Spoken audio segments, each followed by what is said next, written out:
Green Touch, a program for basic challenge. এখানে কয়েক ধরনের প্রশ্ন থাকে, যেমন ঢাকা ইউনিভার্সিটি ক ইউনিট, খ ইউনিট, ঘ ইউনিট এবং গ ইউনিট সব বিশ্লেষণ করে বা বিভিন্ন পাবলিক ইউনিভার্সিটির সহ বিসিএস পরীক্ষায় সমস্ত কিছু বিশ্লেষণ করলে দেখা যায় যে উপসর্গ থেকে আসলে কোন জাতীয় প্রশ্নগুলো থাকে। যে জাতীয় প্রশ্নগুলো থাকে সেই জাতীয় প্রশ্নগুলো সম্পর্কে আমাদের পূর্ণাঙ্গ ধারণা অর্জন করতে হলে উপসর্গ সম্পর্কে একটা পরিষ্কার ধারণা থাকা চাই সবার মধ্যে।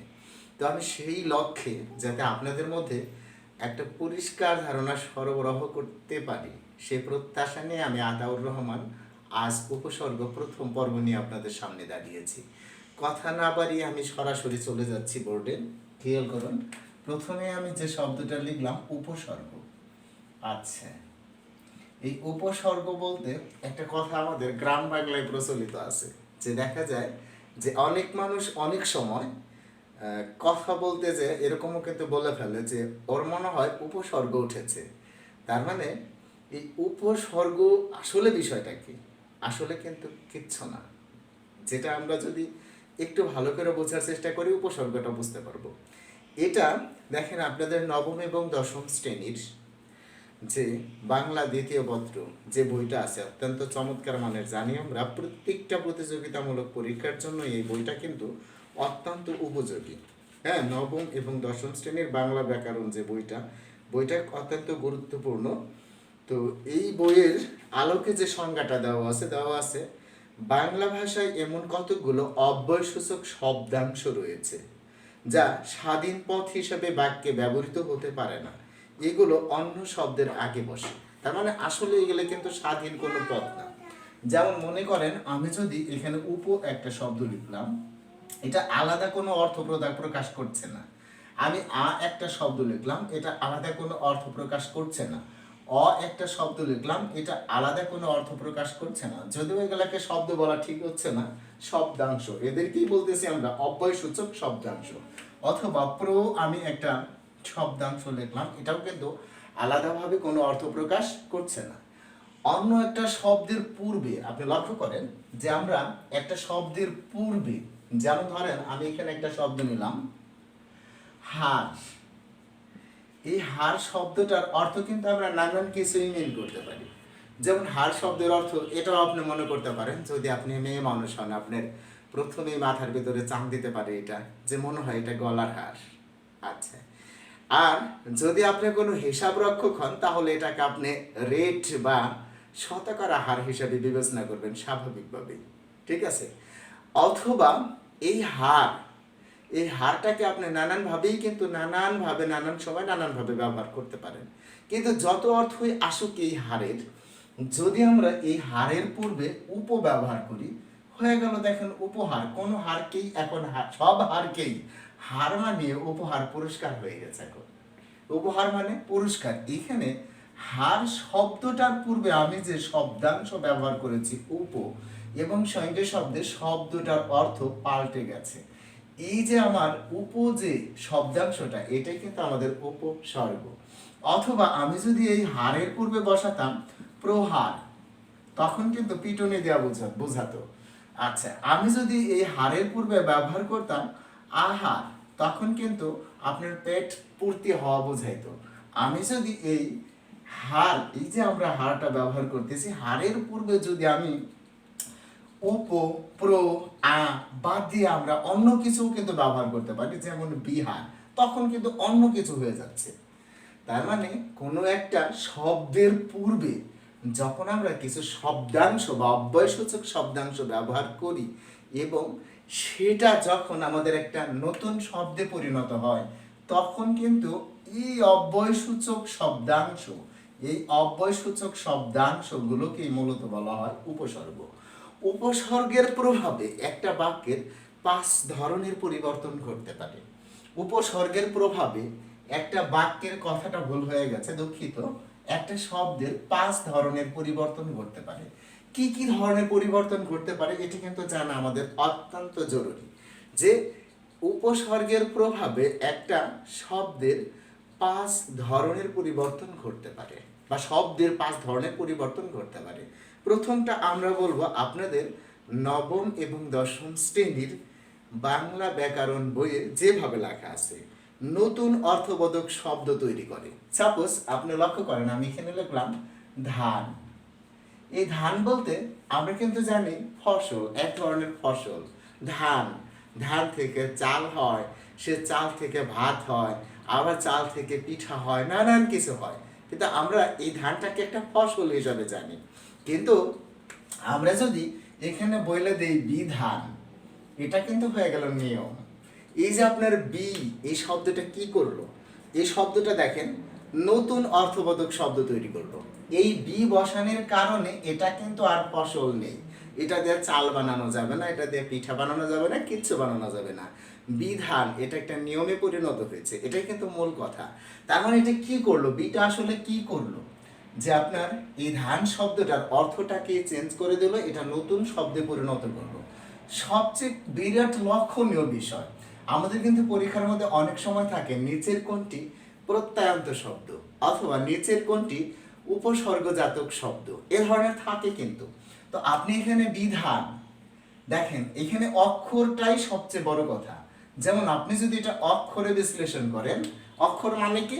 যে একটা শব্দকে আমরা যে কয়টা ভাঙনি দিতে পারি, অর্থাৎ নিঃশ্বাসের স্বল্পতম প্রয়াসে আমরা একটা শব্দের যে অংশটুকু উচ্চারণ করতে পারি, ওইভাবে যদি আপনি ভাঙেন, দেখেন বি ধান, বি ধান। এই ভাঙার পরে প্রথম অংশটা যদি আপনার অর্থহীন কোনো শব্দ হয়, অর্থহীন কোনো শব্দাংশ হয়, তাহলে আপনি বুঝতে পারবেন ওইখানে কি যোগ হয়েছে, উপসর্গ যোগ হয়েছে। যেমন আপনি মনে করেন একটা শব্দ লিখলাম আমি কয়েক, দেখেন এটাকে যদি আমরা ভাঙি কয় যোগ এক, এখন এই যে কয় যোগ এক, এই কয় কিন্তু আসলে কোনো উপসর্গ নেই, ঠিক আছে? কিন্তু আমরা যদি বলি হরেক, এইটা যদি বলি, দেখেন এখানে কি আসে হর এক, এইখানে হরটা কিন্তু উপসর্গ। তার মানে আপনি যদি এইভাবে ভাঙতে পারেন, তখন সেটা কোন ধরনের শব্দ বলা কিন্তু সহজ। তবে আমি যে আলোচনায় ছিলাম, আমার মনে হয় সে আলোচনা থাকাই শ্রেয়। তো এইখানে ধান, এইটা শব্দ দিয়ে যদি আমরা আরেকটা ব্যবহার করি, দিলাম আমরা প্রধান, এটা কিন্তু হেড হয়ে গেল, প্রধান হয়ে গেল। এখন কি আর ফসল রয়েছে? ফসল রয় নাই। সুতরাং আমরা দেখলাম উপসর্গের একটা নিয়ম, সেটা হলো নতুন অর্থবোধক শব্দ তৈরি করে। বিষয়টা আমরা মনে হয় ক্লিয়ার। আচ্ছা, উপসর্গ আর কি করে? দেখেন এখানে 5টা মূলের কথা বলা আছে। দ্বিতীয়টা আছে শব্দের অর্থের পূর্ণতা সাধিত করে। শব্দের অর্থের পূর্ণতা সেটা আবার কি? সাপোজ আপনি মনে করেন এখানে একটা শব্দ লিখলাম আমরা দুপুর, দুপুর। তো আমি এর পূর্বে যদি লিখি ভর দুপুর, তাহলে কি হইলো? এই ভর কি করলো? দুপুরটাকে পরিপূর্ণতা দিল। তার মানে এইখানে আমি যে ভর ব্যবহার করেছি, এইটাই হলো কি আমার উপসর্গ। ঠিক আছে। অনুরূপভাবে আছে হলো শব্দের অর্থের সম্প্রসারণ ঘটায়। অর্থের সম্প্রসারণ ঘটায় অর্থাৎ বৃদ্ধি ঘটায়, মানে একটু সম্প্রসারণ ঘটায়। যেমন আমরা যদি বলি ধরেন ছাগল, সেটা আমরা তাচ্ছিল্যভাবেই বলি, আর কোনো ছাগলকেই ছাগল বলি। তো এর পূর্বে যদি আমি বলি রাম ছাগল, এই রাম ছাগল মানে কিন্তু বড় ছাগল, বিরাট ছাগল। তার মানে এখানে কি হয়েছে? অর্থের সম্প্রসারণ ঘটেছে, অর্থের বৃদ্ধি ঘটেছে। অনুরূপভাবে এখানে বলা আছে শব্দের অর্থের সংকোচন ঘটায়। সংকোচন ঘটায় মানে দেখেন একটা শব্দ আমরা নিয়ে আসতেছি, দেখেন ছায়া, এটা একটা শব্দ রে ভাই, কেন বুঝবেন না? একটা শব্দ ছায়া। তো আমি যদি এখানে ব্যবহার করি আপ ছায়া, এই আপটা কি করলো? ছায়াটাকে স্পষ্ট করে তুলবো। মানে যেটা ছিল স্পষ্ট ছায়া, সেই স্পষ্ট ছায়াটাকে অস্পষ্ট করে তুলবো। আচ্ছা, তাহলে এটা কি করলো? অর্থের সংকোচন ঘটালো। আর একটা হলো যেটা হলো অর্থের পরিবর্তন ঘটায়। অর্থের পরিবর্তন ঘটায় বলতে হয়েছে, দেখেন আমি যেটা বলছিলাম হার, ধরে নিলাম হার মানে হার মানা, হেরে যাওয়া, ঠিক আছে? কিন্তু আমি যদি এখানে বলি উপহার, তখন কিন্তু এটার অর্থ হয়ে গেল কি? পুরস্কার, প্রেজেন্ট, গিফট। তার মানে অর্থের পরিবর্তন ঘটলো। তবে নতুন শব্দ তৈরি করা এবং অর্থের পরিবর্তন ঘটানো, এ দুটা প্রায় একই রকম। এই জন্য 1 নাম্বার আর 5 নাম্বারকে কেউ কেউ একটাতেই ব্যবহার করে। তো এখানে 5টা নিয়ম আছে, আমি 5টা নিয়মে আলোচনা করলাম। তা আমার মনে হয় উপসর্গ কি সেটা আমরা বুঝতে পারতেছি, যে একটা শব্দের পূর্বে অর্থহীন শব্দাংশ বসা, অর্থহীন, এটার কিন্তু কোনো অর্থ হবে না। যদি অর্থ হয় তাহলে কিন্তু ওটা উপসর্গ হবে না। যেমন আপনি খেয়াল করেন, আমরা অনেক সময় কিন্তু বুঝতে পারি না। ধরেন আমরা যদি লিখি বিদ্যালয়, আচ্ছা এখানে কিন্তু আমরা লিখতেছি বিদ্যা আলয়। আচ্ছা বিদ্যা মানে শিক্ষা, আলয় মানে ঘর, দুইটারই কিন্তু অর্থ আছে। আলয়েরও অর্থ আছে, বিদ্যারও অর্থ আছে। সুতরাং এখানে বিদ্যা উপসর্গ নয়, কোনোভাবেই কিন্তু এখানে বিদ্যা উপসর্গ নয়। তাহলে এখানে দেখেন এটার অর্থ আছে, এটার অর্থ আছে। যখন দুইটা শব্দেরই অর্থ আছে তখন এই দুইটা শব্দের মধ্যে যে মিলবন্ধন তৈরি করবে তার নাম হলো সন্ধি। তাই আমাদের অনেক সময় থাকে নিচের কোনটি সন্ধিজাত শব্দ। সন্ধি হলো দুইটা শব্দের মধ্যে মিলবন্ধন তৈরি করতেছে। আচ্ছা আবার যদি আমরা এইভাবে বলি কথাটা, মনে করেন যে আমরা এভাবে নিয়ে আসলাম যে চলন্ত, এই শব্দটা নিয়ে আসলাম। আচ্ছা আমরা এখানে কি লিখবো, চল যোগ অন্ত। আচ্ছা দেখেন এইখানে আপনার এই অন্ত শব্দের কোনো অর্থ নাই, ঠিক আছে। তার মানে আমরা দেখতেছি এটাই হলো আমাদের প্রত্যয়। প্রত্যয়ের ক্ষেত্রে প্রকৃতির অর্থ আছে, প্রত্যয়ের কোনো অর্থ নাই। আর উপসর্গের ক্ষেত্রে শব্দটার অর্থ আছে, উপসর্গের কোনো অর্থ নাই। আচ্ছা সন্ধির ক্ষেত্রে দুইটারই অর্থ আছে, সন্ধির ক্ষেত্রে দুইটারই অর্থ আছে। উপসর্গের ক্ষেত্রে প্রথমটার অর্থ নাই, ঠিক আছে, পরেরটার অর্থ আছে। আর প্রত্যয়ের ক্ষেত্রে পরেরটার অর্থ নাই, প্রথমটার অর্থ আছে। এগুলা যদি আমরা একটু খেয়াল করি তাহলে উপসর্গ, প্রত্যয়, সন্ধি এই সমস্ত কিন্তু আমরা বেছে ফেলতে পারবো কোনটা কোন জাত শব্দ। আচ্ছা নেক্সট টপিকস হলো যে আমাদের এই উপসর্গ কত প্রকার। জানি আমরা উপসর্গ তিন প্রকার। একটা হলো বাংলা উপসর্গ, দেখেন এই বাংলা উপসর্গ। আচ্ছা আরেকটা আছে তৎসম বা সংস্কৃত উপসর্গ। দেখেন এই বাংলা উপসর্গ হলো আমাদের 21টি, কয়টি? 21টি। আর তৎসম বা সংস্কৃত উপসর্গ হলো 20টি। মনে রাখবো কিভাবে? 21 আর 20 যাতে আমরা আউলিয়ে না যাই। হ্যাঁ সেটা মনে রাখার জন্য আমরাই বিশ্বের ভিতরে একমাত্র জাতি, 1952 সালের 21শে ফেব্রুয়ারি ভাষা আন্দোলন করে বিশ্বের বুকে ইতিহাস রচনা করেছি। জেগে আছে বিশ্বের প্রতিটি ইতিহাসের পৃষ্ঠায় রফিক, শফিক, জব্বার সহ অনেকেই, যাদের ইতিহাস কিন্তু আজ অম্লান থেকে যাবে পৃথিবী যতদিন আছে। যতদিন পদ্মা, মেঘনা, যমুনা প্রবাহিত হবে ততদিন তাদের ইতিহাস চিরপ্রবহমান। সুতরাং আমরা বলতেই পারি যেহেতু আমরা 21শে ফেব্রুয়ারি এটা আমাদের একটা গৌরব গাথা ইতিহাস। সো এটা তো বাংলার ইতিহাস, তাই সহজেই মনে রাখতে পারি বাংলায় উপসর্গ 21টি। আর বাকি কি রইলো? তৎসম, তৎসম উপসর্গ 20টি। আচ্ছা এই দুইটার মধ্যে দুইটা উপসর্গ, চারটা উপসর্গ কমন আছে। সেটা হলো আ, সু, বি, নি। আ, সু, বি, নি। তার মানে এই আসবেনি কথাটা দ্বারা আমরা কিন্তু বলতেই পারি আসবেনি। অর্থাৎ আপনারা কি উপসর্গ শিখতে আসবেন এখন আমার সাথে? আসলে আসতে পারেন। দেখেন চারটা করে কিন্তু হয়ে গেছে। আসবিনি অর্থাৎ এই আ, সু, বি, নি বাংলার মধ্যেও আছে, আসবিনি তৎসমের মধ্যেও আছে। নেক্সট আমাদের যে বাদ বাকি উপসর্গগুলো রয়ে গেছে সেগুলো আমরা পর্যায়ক্রমে খেয়াল করি। দেখেন আসবেনি, এখন যদি কেউ আপনাকে বলে আসবেনি, উত্তর আপনি হয়তো বলবেন হ্যাঁ আসবো, অথবা আপনি কি বলবেন না আসবো না, এরকমই তো নাকি? হ্যাঁ আসবো। আচ্ছা আসবো কিন্তু কথা আছে শশারাম, এই যে শশারাম বাবু যে আছে, শশারাম ভর পাতি অর্থাৎ পুরা পাতিল ভরে যে উনি দই খাবে সেটা কিন্তু আমি মেনে নিতে পারবো না।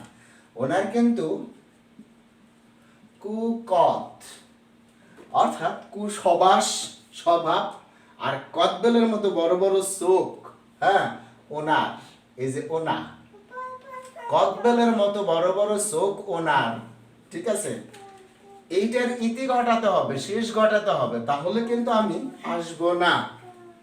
আচ্ছা, তখন হয়তো এরকম বলতেছে, দৌড়া তো পেশাল স্যার, আবে আন, আপ আন, আন আগে পরে পাইতাছি, আবে আন।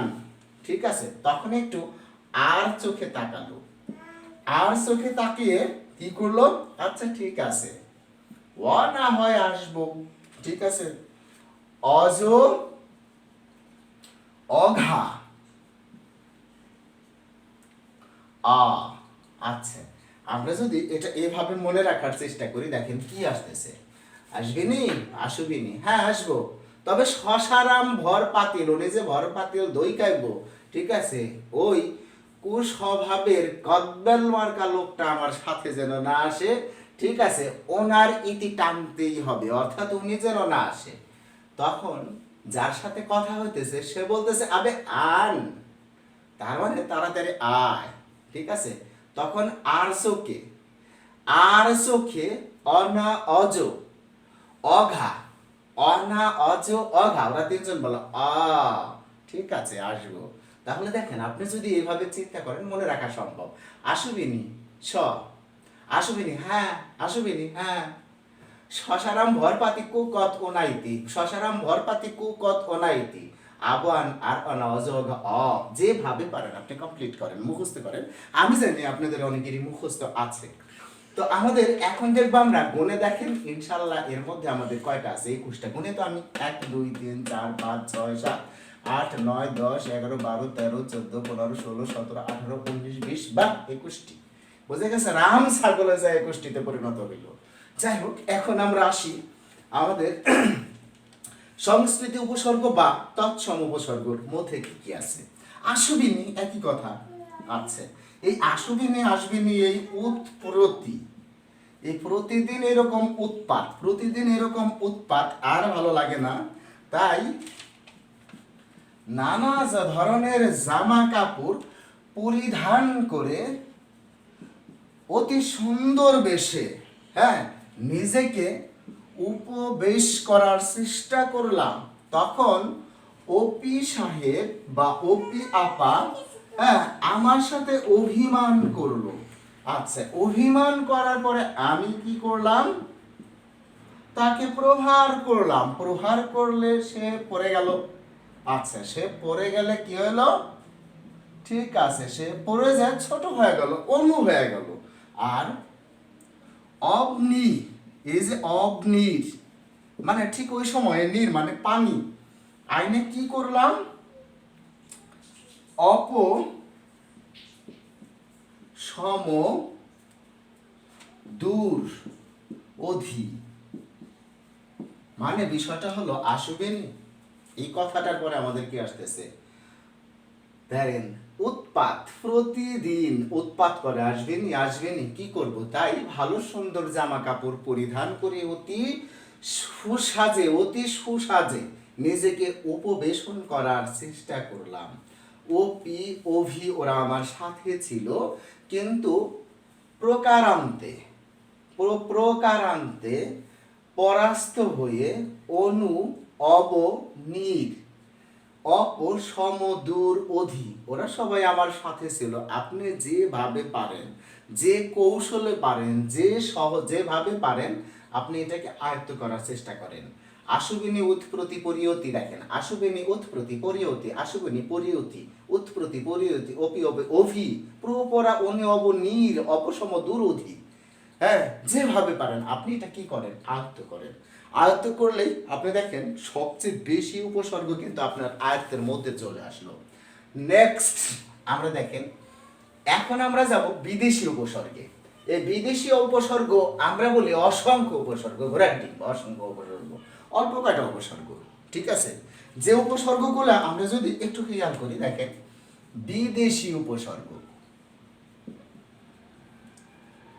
বিদেশি উপসর্গ সাধারণত আমরা যে উপসর্গগুলা পাই, এই যে ফার্সি যে উপসর্গ আছে, এ মোটামুটি 10টা উপসর্গ পাই আমরা, হ্যাঁ, এইভাবে পাওয়া যায় 10টা উপসর্গ। সেটা কি দরকার, যেগুলা দরকার, যে উপসর্গগুলা দরকার, ঠিক আছে, তারপরে হলো ব, বে বর, তারপরে হলো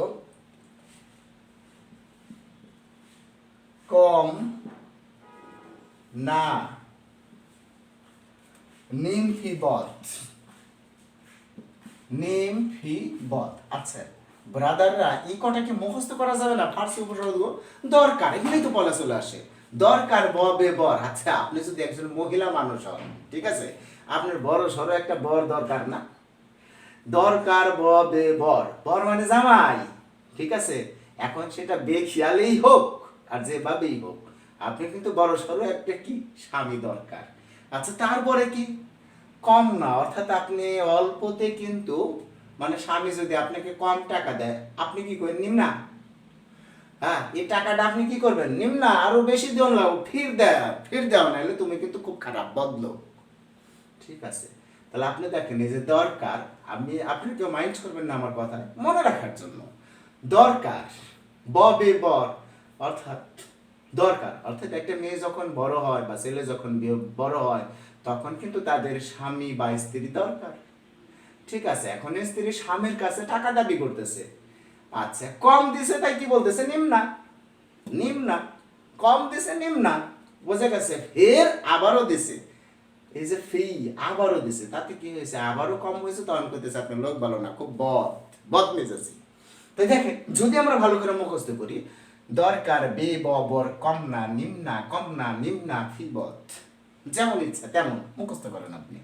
যদি মুখস্থ করে ফেলতে পারেন যে এই কয়টা আপনি কি ফার্সি উপসর্গ, তখন আপনি কিন্তু মনে করবেন যে এই ফার্সি উপসর্গ থেকে প্রচুর প্রশ্ন হয়, ঠিক আছে। তো আপনি মনে করলেন যে প্রায় 50% প্রশ্নের উত্তর আপনি দিতে পারবেন, এমন একটা পরিস্থিতির মধ্যে চলে গেলেন। আচ্ছা এরপরে আসেন আরবি উপসর্গ। আরবি উপসর্গ এই পর্যন্ত পাওয়া যায় 6টার মতো, আমি খুঁজে যে কয়টা পাইছি 6টার মতো, এর বেশি পাওয়া যায় না সাধারণত। তারপরে সেই 6টা কি খুব সহজ, আম খাস গড় বাজে লা খয়ের, অর্থাৎ খয়ের বাই আছে, আমাকে খয়ের বাই, ঠিক আছে।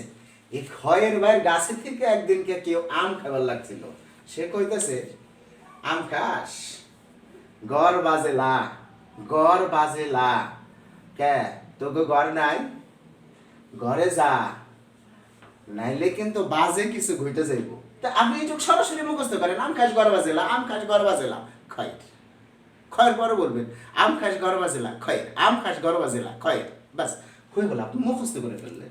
আচ্ছা এরপরে ইংরেজি উপসর্গ যে পাওয়া যায়, মাত্র কয়টা পাওয়া যায়? চারটি উপসর্গ পাওয়া যায়। কি? ফুল হাফ, হেড শাপ, এই 4টা উপসর্গ পাওয়া যায় সাধারণত, ফুল হাফ হেড শাপ। আচ্ছা আর তারপরে আপনার উর্দু বা হিন্দি যে উপসর্গ আছে, এখানে আমি দেখছি 2টা উপসর্গ খুঁজে পাওয়া যায়, একটা হলো হর আর একটা হলো হরিক, এই যে 2টো উপসর্গ পাওয়া যায়। আচ্ছা এই বিদেশি উপসর্গ কি আপনার খুব কষ্ট হয়ে গেল? কিচ্ছু না, কিন্তু দেখেন কি বিদেশি উপসর্গ, দরকার বে ব বর কম, দরকার ব বে বর কম নিম্না, দেখছেন কম নিম্না হয়ে গেল, দরকার ব বে বর কম নিম্না ফিবত। আচ্ছা আরবি উপসর্গ 6টা, আম খাস গড় বাজে লা কয়। আচ্ছা ইংরেজি উপসর্গ 4টা, ফুল হাফ হেড শাপ, উর্দু বা হিন্দি উপসর্গ হর হরেক, বাস হয়ে গেল। কিন্তু এখন দেখেন এই উপসর্গ কয়টা যদি আপনি প্রথমে মুখস্থ করে ফেলেন, আমি দ্বিতীয় পর্বই, হ্যাঁ, বিভিন্ন প্রতিযোগিতামূলক পরীক্ষায় কি ধরনের প্রশ্ন আসে সেই প্রশ্নের আলোকে আমি আপনার বই থেকে সমাধান দেওয়ার চেষ্টা করব। তবে সকলেই ভালো থাকবেন, সুস্থ থাকবেন, উৎসাহিত করবেন আমাদেরকে। আল্লাহ হাফেজ।